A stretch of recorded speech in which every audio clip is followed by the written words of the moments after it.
Hello everyone and welcome to my YouTube channel. Today I'm bringing you the biggest Edison analysis on YouTube and of course the tier list that came out of this analysis.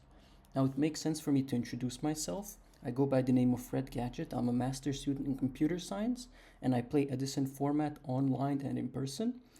And since I really love this format, I wanted to use my knowledge of computer science to kind of push this further and extract some knowledge from the data that I obtained and also share this with you. So let's proceed with why I started this project.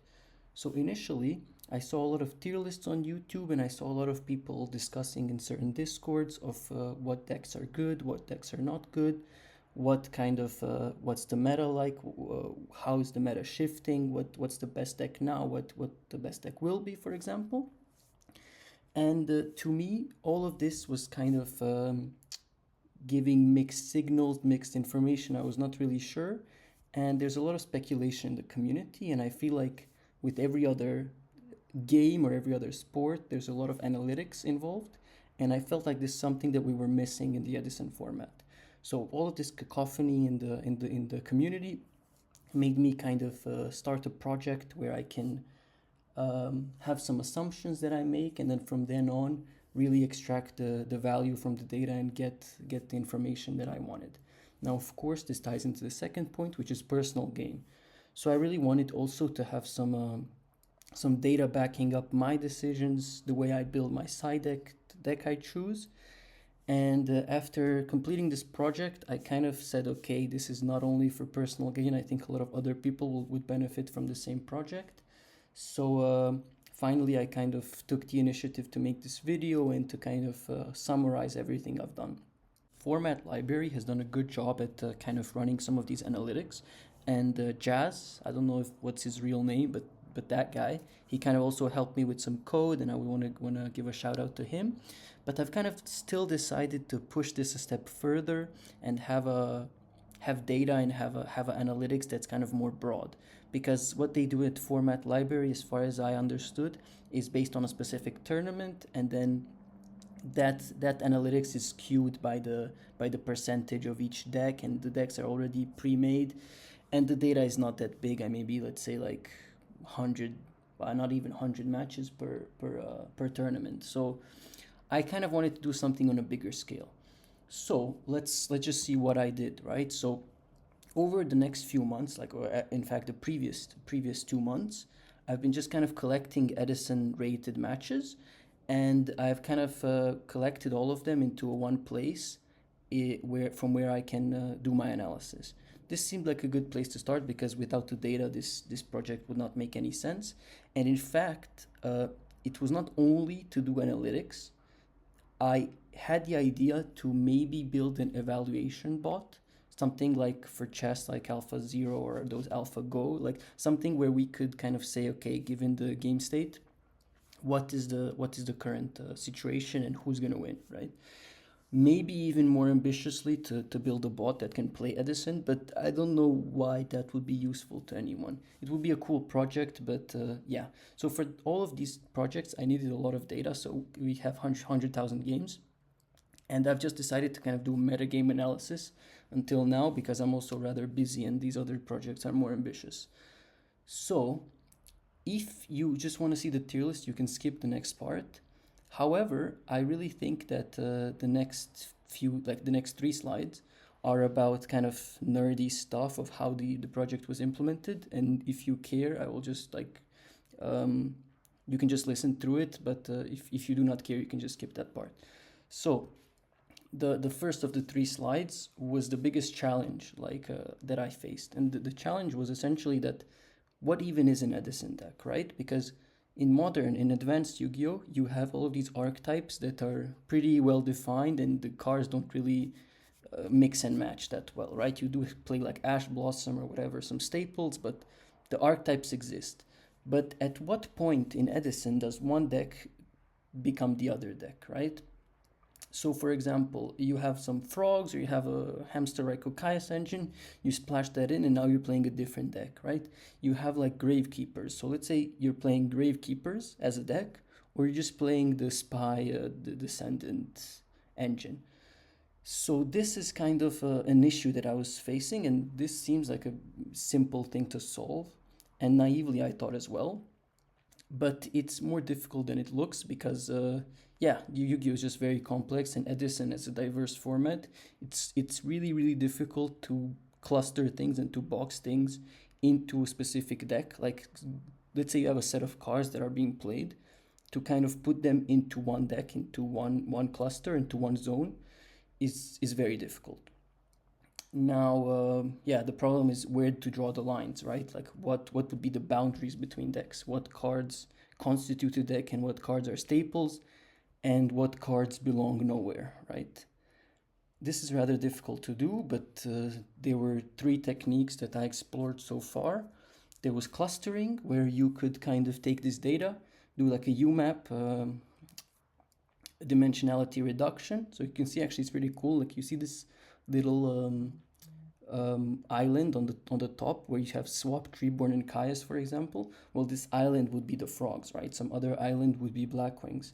So something similar you would get, and then you would kind of take these islands and isolate them and say, okay, if this deck falls within this island, then it's like a frog deck, right? It's like a hero frog. The second option was something called LDA, where it's essentially used for topic modeling. So let's say you have a set of documents, and you want to say, okay, is it about sports? Is it about politics? Is it about Yu-Gi-Oh? Well, you can kind of do that based on the probabilities of the words that show up in these documents.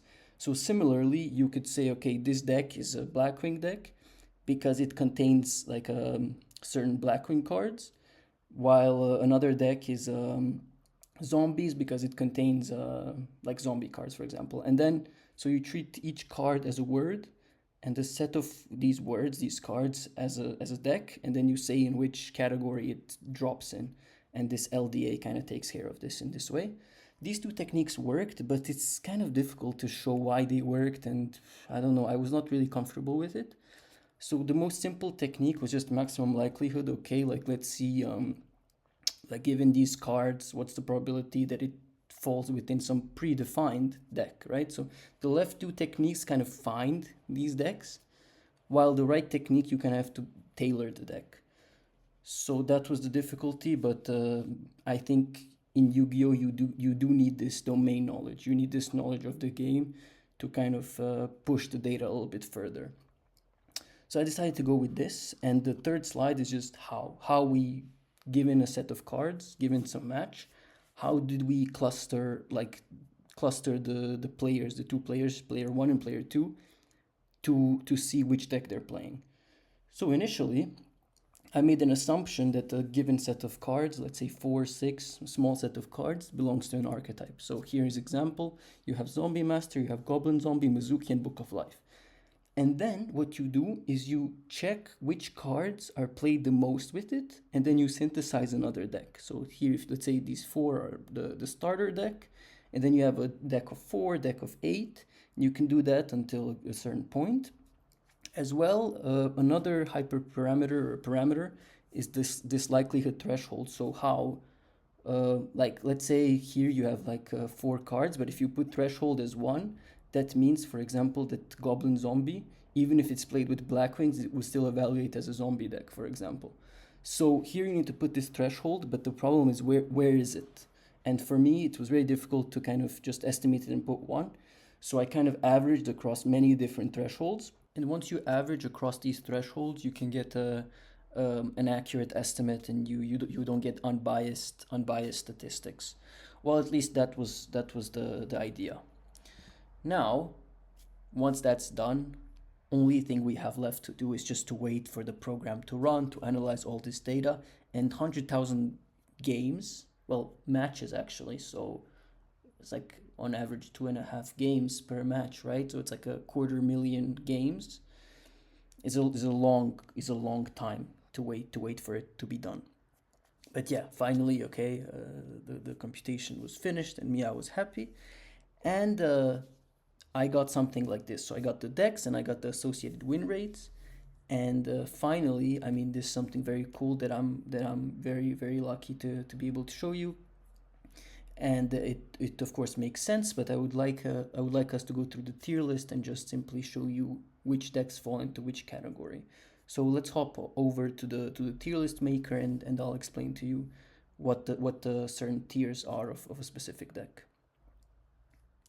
Okay, so let's begin with the tier list. On the bottom here, we have all the decks that I selected for the analysis. These were the top meta contenders, the decks that people are interested in seeing, of course. And on the left here, we have the win rates in percentages. So across all the 10,000 matches, what was the score of this deck given all the other decks it played, right? So across all matchups, what percentage of the games did this deck won? So I also want to preface this by saying that I will just explain a little bit of what I personally feel about the deck, but this does not mean that this is true.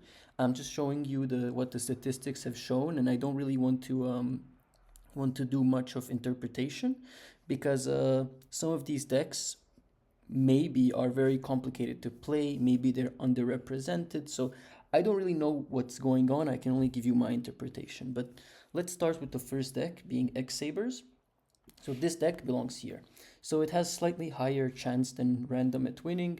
It can be very explosive, and I mean, for me, this personally makes sense. I mean, this deck has not been topping a lot lately, and it can snag some steals, but nothing major. And of course, the statistics show this. Secondly, I think this deck is very interesting, and in fact, this deck is what I played when I started playing Yu-Gi-Oh! I was a bit of a toxic player, so yeah, I played Chainburn a lot. And this deck, I'm very happy to see that it's actually in this category here, so between 52 and 53% win rate. So it does a lot better, surprisingly. Actually, there have been some people playing this deck in the past, which I'm very happy to see as well. But yeah, overall a good deck, and I have nothing more to really add to this. Then we have Christia Sworn. So Christia Sworn is like one of these decks that has a lot of boss monsters. It plays all the cards that synergize with lights. It's a very strong deck. It topped, I think, one of the RBTs, if I recall correctly. Maybe it was even first place. And yeah, actually, when I started to play Edison a year ago, this was the deck I picked up. And yeah, I'm a big fan of this deck. I think it can snag some steals. And of course, it belongs in this category, but in front Chainburn. Now, Quick Draw. So these were all the decks that kind of include Quick Draw and all of this Hamster Raikou engine and the mill, the spam, the synchros and such. Yeah, this deck belongs here. 51 to 52% win rate. It's a strong deck. It's a historical deck, and I think it makes sense here. And the statistics show that it's somewhere around here. Now, the following deck, which is like this Phantom of Chaos nuke board value infused dark synergy. Yeah, so this deck does not really seem to have very good results. It does everything that value does, but kind of slightly worse. And also, yeah, it has these cards such as like level 8s that you might brick on and such. So it actually has lower than 50% win rate. Although it's a very cool deck, I have to admit, I don't think it performs very well, and that's why we're not seeing it in major tournaments. Now, the next deck is Zombies. Zombies is another very strong deck, and in fact, it belongs in this category. It can be very explosive, very hard to play. Maybe that's also the reason why it's here, because people usually put it higher up in the tier lists. But I think on average, like if you're an average player with this deck, you might not know the best lines. Therefore, it might be in a lower tier list such as this one. And it actually falls in between these two decks. Okay, going forward, we have this Shining Angel, which represents like pure fairies. So like a dimensional alchemist and like, I don't know, these like floaters and such. This deck seems to not be performing very well, and it's probably because it's very complex. I'm not really sure. I know it's a strong deck, but it's one of the very skill intensive decks in Edison. And yeah, so it's actually here between 50 and 51% win rate. Which yeah, I mean it's better than random, but I do not really think it's the best, and it's actually scores lower than X Sabers because I just think it's too fair, and I think you need a lot of a lot of knowledge to play this deck, and maybe yeah, this deck does not really perform that well if you take an average across the whole meta, let's say. Now, the first deck in the category of 54 to 53% is Frog Hero Frog. This deck is very strong. You can duplo Q. It plays better than most of the other Frog variants because of the resilience to DDV with the heroes and such. I mean, I do not really know much but about this deck. I tried to pick it up lately, but I'm not really sure.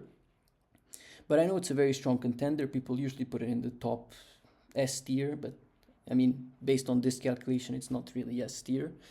However, still, it's a very, very strong deck, 54 to 53%. So, I mean, in theory, if you play X number of games, a portion of those would be free, right? Because you have this kind of positive win rate that if you play averagely, you will still win more than lose. Which holds for most of these decks, right? Except the bottom category. Now, another deck that's been gaining in popularity, which is this kind of Gaia Earth Dark Calling package with like millers. It also plays like Grand Mole and such. This deck, although it topped, I think, recently, I'm not so sure, but this deck does not seem to be doing very well. Based on the statistics, it's here because I feel like personally, and this is my personal opinion, it's that this deck does not really do much other than set up for its big plays. It's a relatively strong deck when you get it going, but sometimes I feel like the hands with this deck can be just mediocre and outclassed. So I think that's why it falls within this category. But of course, I'm open to anyone giving an alternate interpretation. Now the next deck is actually Gladiator Beasts, and they fall here. They fall between 53 and 52% win rate. This deck is very strong. Actually, I've done some other analysis that I'm not showing here, but it has a very few strong individual cards in there. And I think once you get it going, like once they start punching over your monsters, it's really, really difficult to slow them down because they start popping your back row and such. And this guy, this fusion guy, the boss monster, is I believe one of the strongest like cards in Edison. It's just a flat out negate, and it's extremely strong. So yeah, that's why this deck falls in here. But also maybe it's because it's easier to play and zombies are more difficult to play. So maybe this is the reason, right? None of this is included in this analysis, and I think you have to take this analysis with a grain of salt. Now, we have, after that, we have Lightsworn. Now, Lightsworn falls in here, so it's slightly weaker than Christiasworn. It's stronger than Gladiator Beasts, but this is like the pure Lightsworn with glorious illusions and such. And yeah, this deck is rather strong. It's 53 to 52% win rate, but it's nothing major, and I think it gets yeah, like Christiasworn is better, and I think that's what most people play. Now you'd be surprised to my surprise as well. Gadgets actually are here, which is very surprising because you wouldn't think. But I think by doing this analysis over the whole of basically last 2 months, something that I've came to realize is that free +1s actually push these decks a lot higher in terms of win rate. Because let's say you play like I don't know, a deck such as Zombies or Lightsworn, you trade your cards 1 for 1 and you gain advantage by outplaying your opponent. But with the decks such as Gadgets, like you are always having a +1 every turn. And I think in the long run, like you can get your opponent to start top decking while you have 3 or 4 cards in hand. You trade 1 for 1 with smashing ground and such. So I think that's rather strong, and I think it's underestimated. And I also think Red Gadget is pretty cool as a card. So yeah, I don't know. I'm very happy to see this, but I didn't rig this analysis. It's actually here, like, and I was surprised to see it there. But I think we just have to roll with it. So yeah, gadgets all the way. They're pretty cool. And you have gear frame +1. You have a gadget +1. I mean, Fortress is an absolute monster of a card. You have solidarity to punch over everything. So yeah, extremely strong, and I mean weaker than Hero Frog, for example, but still, I don't think it should be underestimated. And I think people are siding out a lot of their Cyber Dragons. So this is something to consider and maybe pick up this deck. Now, the following deck is actually Hero Beat. So Hero Beat belongs in front Hero Frog. I'm not sure why. I'm not an expert in any of these decks, but I think maybe it has to do with the complexity of frogs. Maybe it has to do that they brick. Maybe this deck bricks less. I am not sure, but they are kind of on par. So the following deck, which I'm sure people are not surprised of, is Vayu Turbo, and it falls here. So it's not the best deck in terms of these statistics, as everyone's saying it is, but it's nonetheless a very strong deck. It has some power cards. It can really overwhelm the opponent in a few turns if you mill correctly. But everything that it does is rather fair, and yeah, it's a very strong deck. It deserves to be where it is. It topped a lot, and yeah, I have nothing else to really add here except that I know that very good players are playing it. So I would maybe make a judgment call and say that, okay, if the same players were playing some other decks, potentially they would top with that deck and then the meta would shift. But I mean, yeah, this deck is very strong, and I have nothing more to add here. The next deck is, of course, Blackwing, which is better than Vayu Turbo. And in fact, it's the only deck that so far is in this category of above 55% win rate, which is actually a lot if you think about it. 55% win rate, this 5% is actually a few free games over a course of a tournament or a few tournaments. So of course it's been the best deck of the format for a while. Everyone knows Blackwings are good, but I think the reason why people are not playing them and why it's not topping is maybe because it's rather boring, and I think Vayu Turbo is much more explosive, much more cool, so the good players gravitate towards this kind of combo-ish style rather than just simple, okay, Whirlwind, sure, okay, let's win for free kind of deal. So yeah, the next deck, again, you'd be surprised, but to me it kind of makes sense, and actually Machina Control falls here. So it's below Blackwing, but it's above Vayu Turbo, and by a significant amount, by actually like 0.9, I believe, which is a lot of percentage, which is almost like 1%. And yeah, because it has an inherent +1, you have a great starter. In fact, Gear Frame is one of the best starters based on my analysis of like individual cards. And it simply plays all the good cards. Avarice is a +1. Gear Frame is a +1.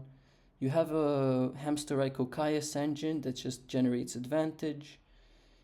And yeah, Fortress, you just lap a Fortress, and it's like a searchable absolute zero, basically. It's very strong. You can kind of wipe a board with it. It's a very difficult to out. I think it's a very strong deck, and I've seen some people top with it recently as it's been more popularized, but personally, I this makes sense to me, but I think this might be a little bit controversial. Again, another great deck is Amaryllis Burn, and this deck falls within this category, so 53 to 52 win rate, and in fact, it's at the beginning of this category here. And this deck is very strong. It has a lot of power plays. It can burn your opponent. It can float all of these plans. You have Titanial. You can steal monsters. It's a very strong deck. I think the only problem with it is that the cards are expensive, but I think it should see more play definitely. And other than that, yeah, Amaryllis Burn. It has stopped recently. Yeah, it's a strong deck. So let's proceed with the last deck, which is Dragon Turbo. So this deck, I was surprised to see it, but it's not in this category as many people put it. In fact, it's not even in this category. It's actually all the way down here, and it's the worst deck out of all. This might come as a surprise to many because if once you get OTK'd by this deck, it feels unfair.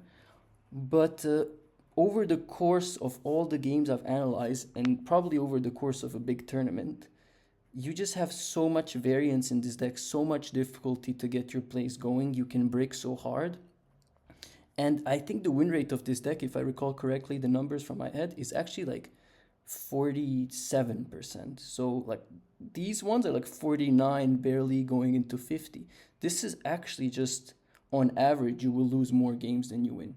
Now, the reason why this deck is stopping is, again, my belief is that the people are playing this deck because they're good players and they like the combo style, so they can push these numbers up from like 47.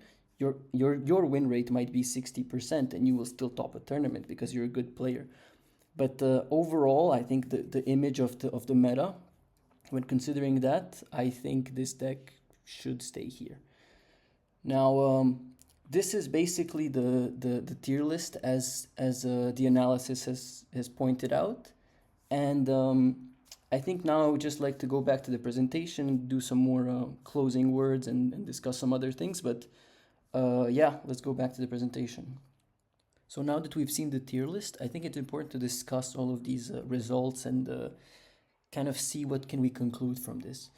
And it's just interesting to think about the fact that the complexity of the project, which was kind of the reason why this project was hard to make, is also the reason why we still play it. And I think there's a lot more to a deck being good and like winning a game or a match than just simply kind of choosing the one with the highest win rate. So yeah, as I say here, this game would not be fun if it had a solution. So please don't like go say, okay, Blackwing's the best deck, I'm not going to play anything else. Like, please test other stuff, test all the decks and see what you like, because what works for one person doesn't work for you. But I think like there is some truth in what I've shown previously, and I think this is like the 10% maybe of like the outcome of your game. Like the meta does play a role, but the two big parts are also the way you play. And if you play bad, you will lose. If you play good, you will win. And your preparation, like what you prepare, what you side, all of this plays into the outcome of the game. So please be mindful of that. And I'm really like inviting anyone to kind of give their interpretation on what we've seen, right?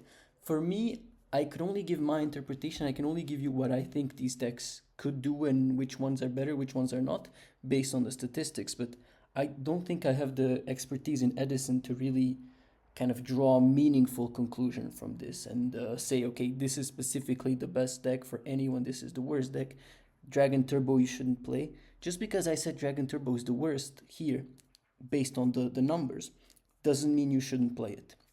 So this is something that I kind of really wanted to emphasize here. Now, what I've shown you now is kind of a one-time thing. Like I just kind of made this project for fun, to show everyone, to kind of see some information, but I don't really like plan to be a YouTuber or anything. And yeah, for me, it's really important to just kind of get feedback from you, see if this is something you would like. Like also the reason why I'm making the video is just to see if there's appetite in the market for something like this. Do you like it? Do you not like it? So if people like it, I might find time to make something similar. So yeah, just send some feedback. Like you don't even have to subscribe to the channel. You don't have to like, okay, maybe, I don't know, do what you want, but leave a comment because I will answer to all the comments that I see in the comment section. And yeah, simply give me your ideas, give me your interpretation on what you think this tier list actually means. Like, do you agree with some choices? Do you not? I mean, these are not really choices. It's kind of just the output. But yeah, do you agree with it? Do you not? And I also put some new project ideas here. So we could do probably like the best side cards. We could do like mathematically correct deck. Because actually, I've built my deck with some of the techniques, similar techniques like I've shown. And like I've been on a huge win streak. Like I think like I won 15 games and lost like two or three so far. So and that's across like locals and the big tournament and like online and war league. So yeah, I think there's something in like using statistics to make your deck. So if you would like to see specific deck kind of analyzed, just drop that down. We could do version 2, right? We could like do some kind of different analytics of this data. Also, yeah, like game state evaluation, AI based position evaluation. So like Stockfish for chess, something similar. And we could do like good and bad matchups, right? Win rates, but relative to other decks, kind of like in a matrix format. Yeah, so if you like it, please give some feedback. I mean, I'm not trying to make money off of this. I'm just kind of doing it for fun. So yeah, let me know what you think.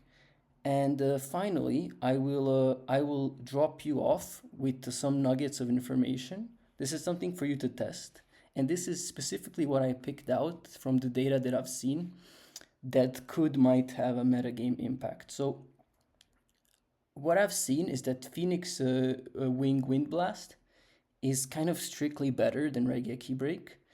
And Transmigration Prophecy in siding against Vayu is just better over DD Crow.